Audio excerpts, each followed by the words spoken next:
Muy buenas tardes, espero que se encuentren súper bien y el día de hoy vamos a hacer un análisis de todo lo que sucedió el pasado 29 de marzo en la Arena Ciudad de México, el pasado UFC México. Vamos a analizar los resultados y en realidad este video no lo quería hacer en sí porque se me hizo como que ya era mucho UFC en tan poco tiempo, pero en realidad estoy planeando un video más a profundidad sobre el fallecimiento de George Foreman, que también ya fue hace unos cuantos días, lo tengo un poco atrasado ese video, pero bueno, como no lo pude terminar hoy, vamos a hacer este pequeño análisis de todo lo que sucedió y vamos a reaccionar al gran anuncio que se hizo durante la velada, y es que se confirmó la fecha y el lugar del siguiente Noche UFC, es decir, el evento por la independencia de México. Todo esto y más vamos a analizar en este video y vamos a comenzar de arriba hacia abajo comentando lo más importante a las peleas preliminares. Y es que sí, señores, tal y como pone en el título, esta vez se rompió la maldición. Brandon Moreno por fin consigue su primer victoria dentro de la Ciudad de México.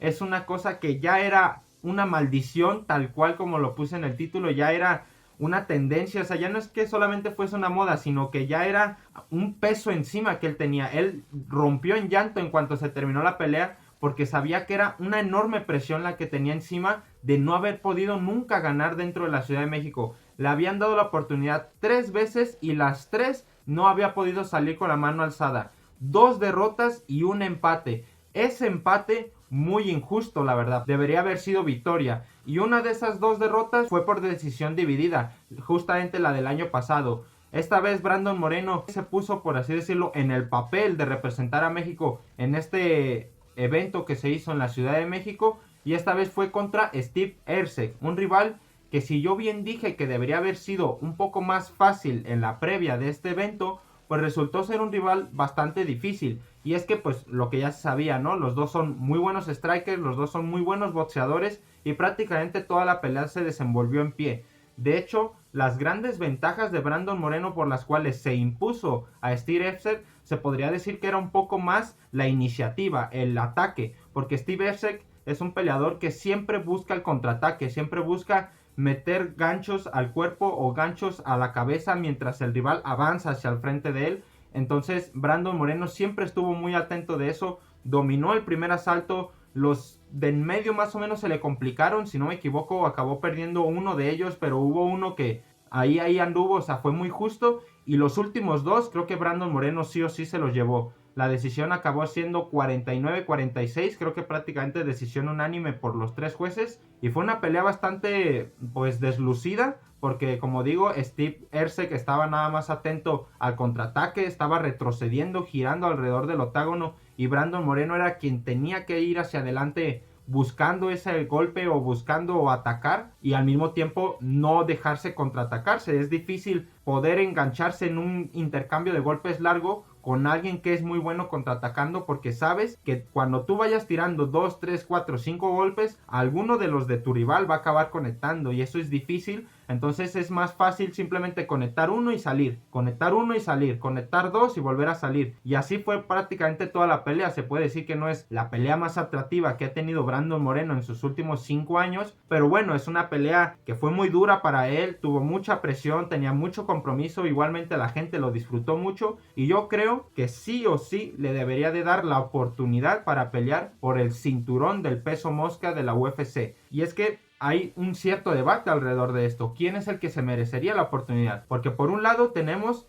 a Alexandre Pantoja, que es campeón, que ya tiene 3 defensas, que están planeando su 4ª defensa dentro de poquito, y que es muy sólido. Ya ha derrotado 2 veces tanto al puesto número 1 como al puesto número 2 de su división, y a todos los demás también ya los ha barrido. Entonces se le están acabando los rivales a Alexandre Pantoja. Y luego Brandon Royval, que es el puesto número de la división, aparte de estar lesionado, ya le ganó también el año pasado a Brandon Moreno. Viene también con 2 victorias, iba a conseguir su 3ª contra Manel Capé, pero se lesionó. Ahora es Brandon Moreno el que tiene las 2 victorias seguidas más recientes, contra Steve Erceg y contra Amir Albazi el año pasado en Canadá. Luego también está Manuel Capé, que también viene de 2 victorias consecutivas. Entonces está un poco extraña la división, pero yo creo fielmente que Brandon Moreno, no solamente por ser un gran ex campeón y que viene en esta buena racha, sino también por ser la mayor estrella de la división, el que más vende de toda esa división, porque no recordemos que es una división muy poco atractiva al público en general. A los pesos pequeños siempre le sucede esto, que la gente se interesa más por los pesos más grandes, porque casi nunca suele haber caos en pesos tan pequeños. Entonces muchas peleas se van a la decisión, y de hecho precisamente Brandon Moreno ya lleva como unas 5 o 6 peleas ganadas por pura decisión. Creo que su última victoria por KO fue el KO técnico que le sucedió a Deiveson Figueiredo en la 4ª pelea, que se le inflamó el ojo y ya no pudo salir para el 4º asalto. Pero después de esa pelea ha ganado puras decisiones, y también pues las peleas que ha perdido han sido decisiones. Entonces imagínense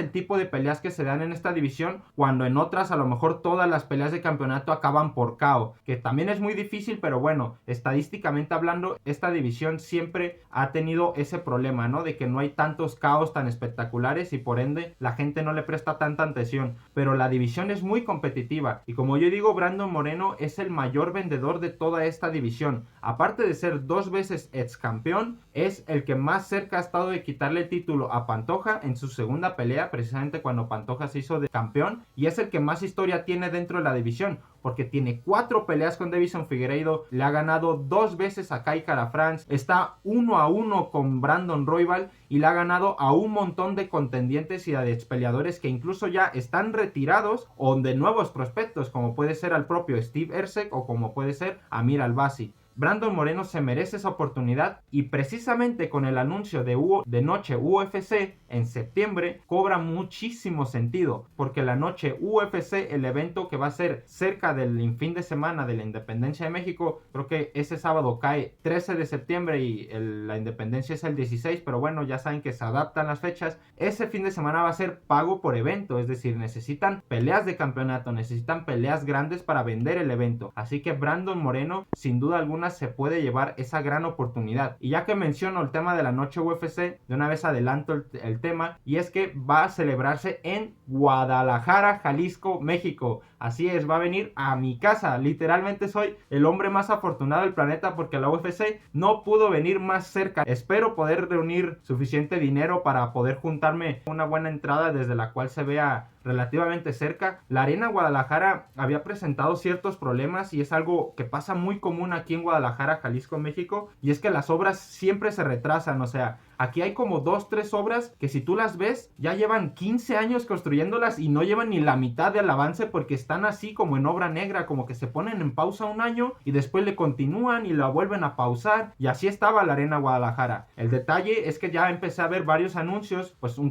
concierto de Carlos Rivera, un evento de lucha libre aquí mexicana. Empecé a ver varias fechas y digo, ya esto es inminente. Aunque vayan aplazando la fecha de inauguración, porque lo han estado haciendo desde enero, creo que ya la fecha de inauguración ahora 100% oficial va a ser en mayo, con el concierto de Carlos Rivera, si no me equivoco. Noche UFC se anunció el mismo día de la velada de México, el mismo 29 de marzo, y lo anunciaron tal cual como anuncio oficial, es decir, que no hay fallo. La Arena Guadalajara tiene que estar abierta sí o sí y totalmente funcional para el 13 de septiembre. La gran oportunidad de que los mexicanos vuelvan a ser campeones se puede presentar aquí mismo en su tierra, porque ahorita mismo México ya no tiene ni un solo campeón, pero los 3 están a las puertas de volver a pelear por el cinturón. Brandon Moreno puede volver a pelear, como digo, contra Alexander Pantoja. Alexa Grasso tiene pelea en el UFC 315 en Canadá, y si gana esa pelea, Alexa Grasso podría conseguir una buena oportunidad por el título de su división. Sería un gran combate para realizar en esa velada. Y también está la posibilidad de que Diego López gane su pelea contra Alexander Volkanovski y se convierta en campeón del peso pluma. Y además también está la posibilidad de que Yair Rodríguez le gane a Patricio Pitbull, que viene haciendo su debut, el cual es un ex campeón de Bellator, es decir, que es una pelea de muchísima atracción. Y si Yair Rodríguez se la lleva, muy probablemente puedan llegar a ser un Diego López contra Yair Rodríguez por el título de peso pluma. O sea, ya esto no es como lo que estaban planeando hacer en la Ciudad de México, que se acabó cayendo, sino que sería un un combate por el título entre dos mexicanos, un México-brasileño, pero está claro que hablan español y los dos representan al país. O sea, sería una barbaridad que eso sucediese aquí en Guadalajara, y estoy súper contento porque si todo sucede, si todo sale bien, si los planetas se alinean y Dios nos tiene misericordia y todo sucede tal cual lo estoy describiendo, lo podría llegar a ver yo en persona. O sea, imagínense lo feliz que me encuentro. Y aparte de eso, a todos los mexicanos les fue súper bien. Ya pasando a analizar el resto de peleas, todos los mexicanos a excepción de uno ganaron. Así que vamos a analizar la velada en orden. Y tras el combate estelar tenemos el coestelar, el cual tenía muchísima expectativa de ser una pelea bestial, una guerra, pero como digo, también estaba la gran posibilidad de que Manuel el Loco Torres saliese como siempre sale a finalizar en el primero, y tal cual fue lo que sucedió. En este caso no salió tan alocado como regularmente lo vemos ver, sino al contrario, como viene de una derrota, salió mucho más tranquilo, salió a medir a su rival, salió a ejecutar un game plan, un plan de entrenamiento, un plan de juego que llevaba pues planeando desde todo su campamento, y le salió a la perfección. Un 1-2 fue suficiente para tirar a Drew Dober, y a partir de ahí fue el comienzo del fin. Y de hecho se puede decir que fue una finalización un poco tardía por parte de Mike Beltrán, que fue el referee que oficializó esa pelea, porque recibió Drew Dober, ojo, 15 golpes directos a la cabeza sin ningún tipo de defensa. Era una posición difícil de interpretar porque Drew Dober se quedó agarrando el pie de Manuel Loco Torres, y Loco Torres, estando de pie hacia el suelo, estaba tirándole martillazos aquí en la zona de la frente, digamos en el frontal. Estos golpes, más que noquearte, te aturden, digamos que te marean, no es tanto como que te vayas a quedar así súper duro y vayas a quedar con los ojos hacia arriba, sino que más bien te marean. Es lo suficiente para dejarte noqueado, pero no vas a quedarte en el suelo con los brazos blandos o con la cara estampada contra la lona. Drew Dober, en cuanto fue noqueado, se levantó pensando que todavía seguía la pelea, porque ni siquiera se había dado cuenta de que había sido noqueado. Ese tipo de golpes, como digo, son muy confusos, o sea, son un tipo de knockout, de aflojarle las piernas, de ponerlo mareado, de quitarle toda la estabilidad, y Drew Dober fue noqueado así. 15 golpes se comió en esa posición.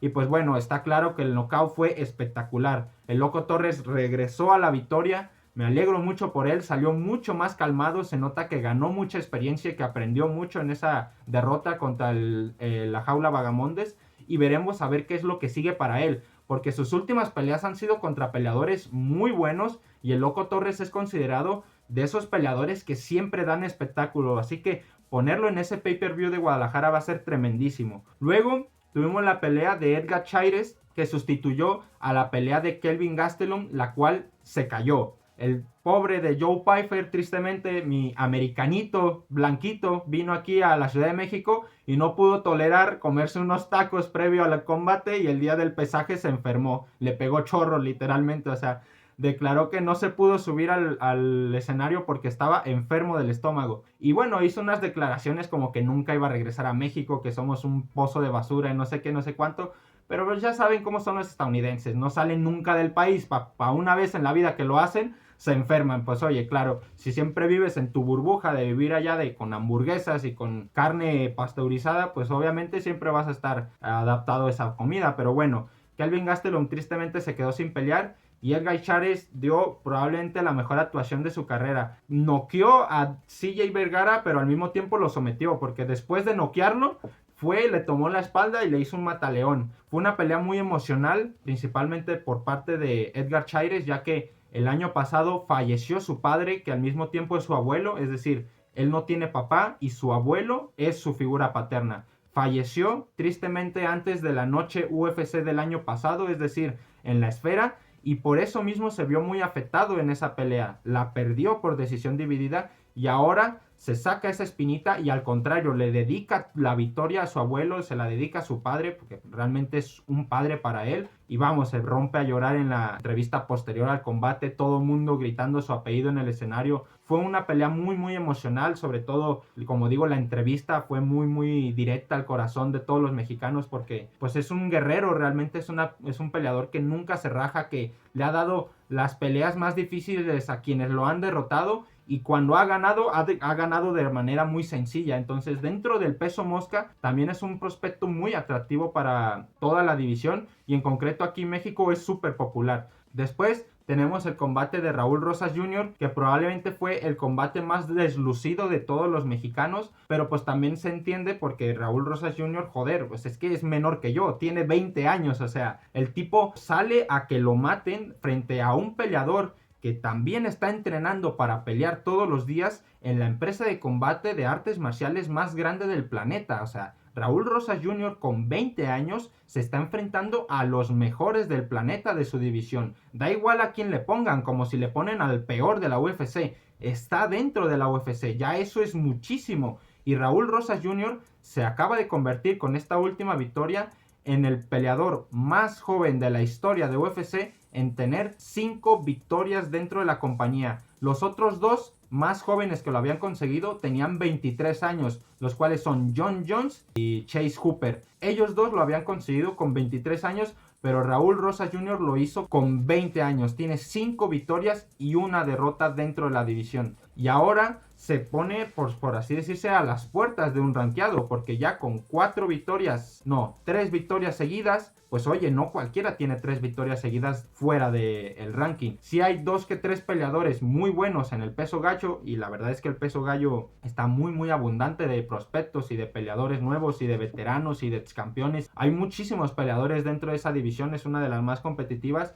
Raúl Rosas Jr. cada vez más se acerca a esos rankings y él tiene el objetivo claro: ser el campeón más joven en la historia de la UFC. Con 20 años, teniendo en cuenta que el récord lo tiene John Jones con 23 años, es bastante factible. Teniendo en cuenta que todavía se puede aventar un año más peleando fuera del ranking, ganando experiencia, haciendo campamentos de pues mucho nivel competitivo y al mismo tiempo aumentando de masa muscular, porque no olvidemos que los hombres dejamos de crecer hasta los 21 años, él todavía va a seguir creciendo, va a seguir desarrollando músculo, va a seguir ensanchando. Pues oye, va a llegar un punto en donde sus habilidades van a llegar a su prime con tan solo 22 años. Y muy probablemente cuando esté ahí cerca de los 23 ya podrá estar en el top 7, en el top 5 y podrá estar haciendo peleas muy grandes si es que sigue a buen ritmo. Después, pasando a la siguiente pelea, tuvimos el debut de David Martínez, que como ya dije, era un debut que yo esperaba mucho porque David Martínez es un peleador muy popular aquí en México que ya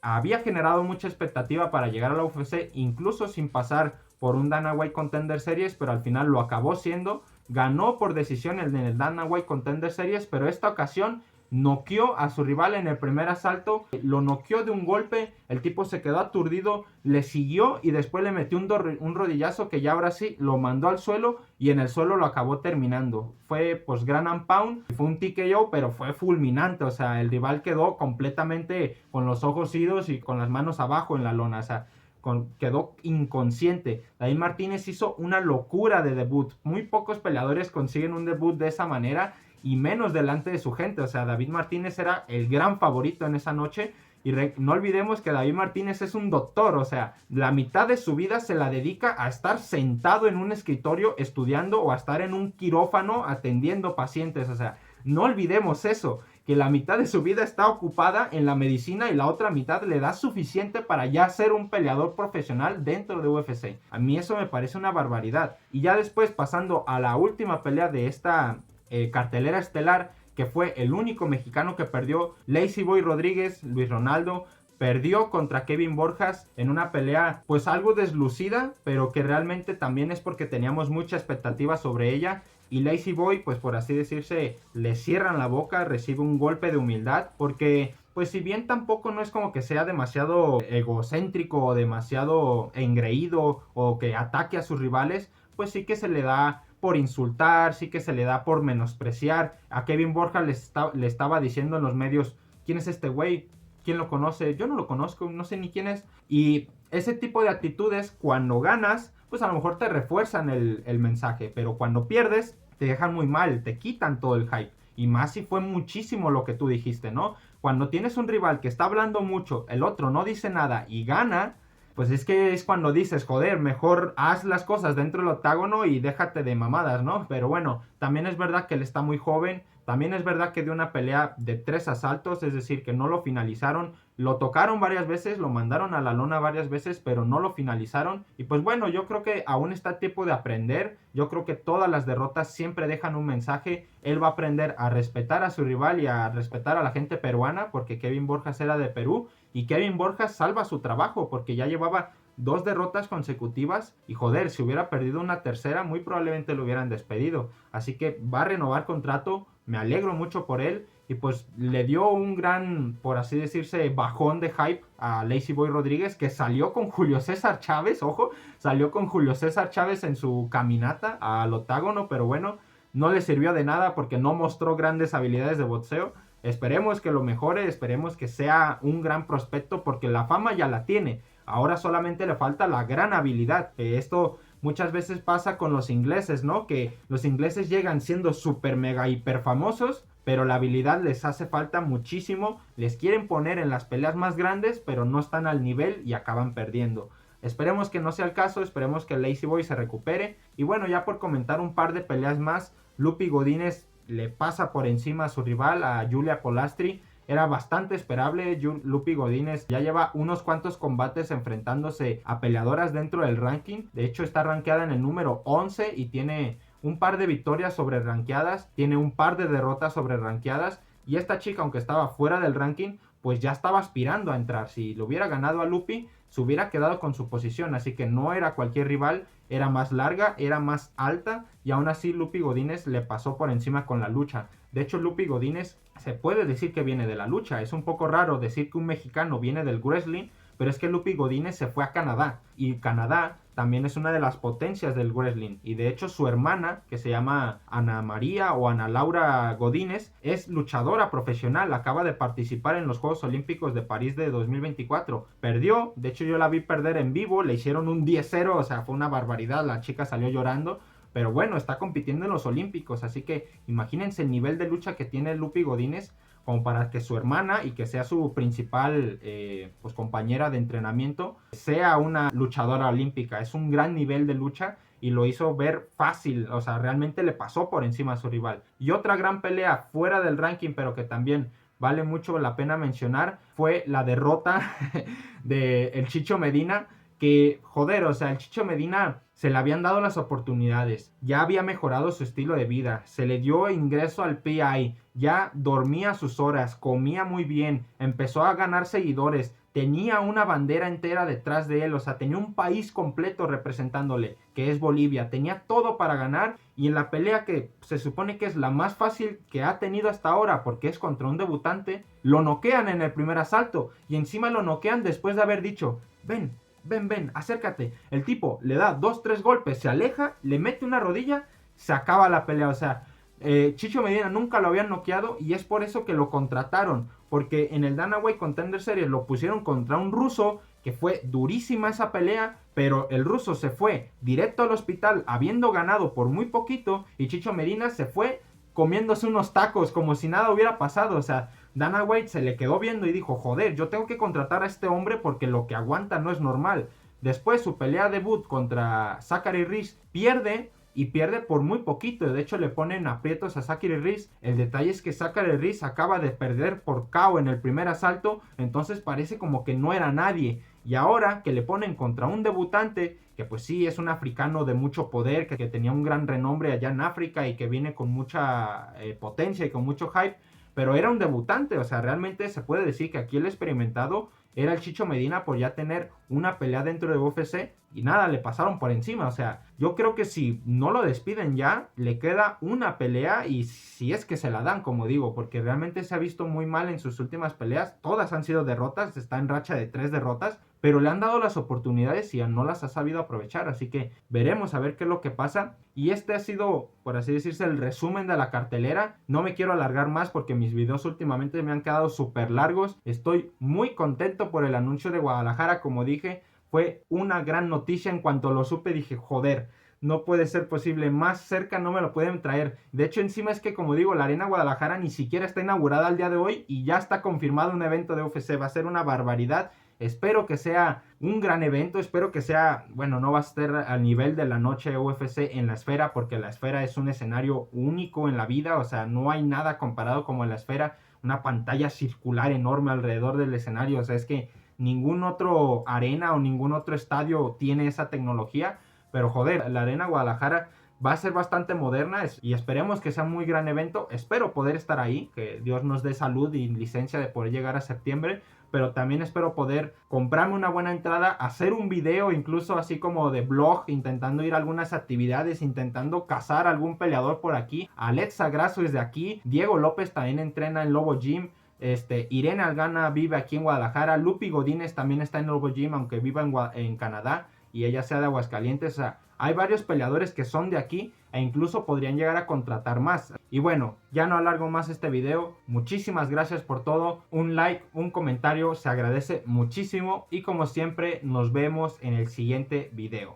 ¡Chao!